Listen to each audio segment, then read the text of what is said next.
The Greeks really do have near mythical origins, ancient DNA reveals. Ever since the days of Homer, Greeks have long idealized their Mycenaean ancestors in epic poems, and classic tragedies that glorify the exploits of Odysseus, King Agamemnon, and other heroes who went in and out of favor with the Greek gods. Although these Mycenaeans were fictitious, scholars have debated whether today's Greeks descend from the actual Mycenaeans, who created a famous civilization that dominated mainland Greece, and the Aegean Sea from about 1600 BCE to 1200 BCE, or whether the ancient Mycenaeans simply vanished from the region. Now, ancient DNA suggests that living Greeks are indeed the descendants of Mycenaeans, with only a small proportion of DNA from later migrations to Greece. And the Mycenaeans themselves were closely related to the earlier Minoans, the study reveals, another great civilization that flourished on the island of Crete from 2600 BCE to 1400 BCE, named for the mythical king Minos. The ancient DNA comes from the teeth of 19 people, including 10 Minoans from Crete dating to 2900 BCE, to 1700 BCE, 4 Mycenaeans from the archaeological site at Mycenae, and other cemeteries on the Greek mainland dating from 1700 BCE, to 1200 BCE, and 5 people from other early farming or Bronze Age, 5400 BCE, to 1340 BCE, cultures in Greece and Turkey. By comparing 1.2 million letters of genetic code across these genomes to those of 334 other ancient people from around the world, and 30 modern Greeks, the researchers were able to plot how the individuals were related to each other. The ancient Mycenaeans and Minoans were most closely related to each other, and they both got 3/4 of their DNA from early farmers who lived in Greece and southwestern Anatolia, which is now part of Turkey, the team reports today in Nature.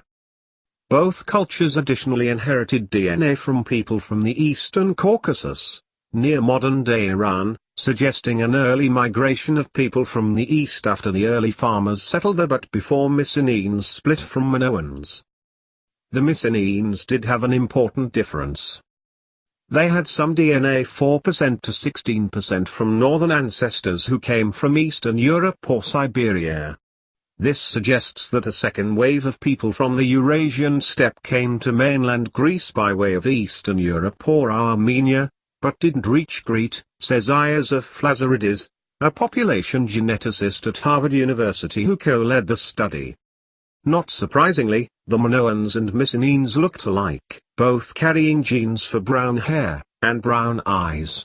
Artists in both cultures painted dark-haired, dark-eyed people on frescoes and pottery who resemble each other, although the two cultures spoke and wrote different languages. The Mycenaeans were more militaristic, with art replete with spears and images of war, whereas Minoan art showed few signs of warfare, Lazaridis says. Because the Minoan script used hieroglyphics, some archaeologists thought they were partly Egyptian, which turns out to be false. The continuity between the Mycenaeans and living people is particularly striking given that the Aegean has been a crossroads of civilizations for thousands of years, says co-author George Stamatoyanopoulos of the University of Washington in Seattle. This suggests that the major components of the Greeks' ancestry were already in place in the Bronze Age, after the migration of the earliest farmers from Anatolia set the template for the genetic makeup of Greeks and, in fact, most Europeans. The spread of farming populations was the decisive moment when the major elements of the Greek population were already provided, says archaeologist Colin Renfrew of the University of Cambridge in the United Kingdom, who was not involved in the work.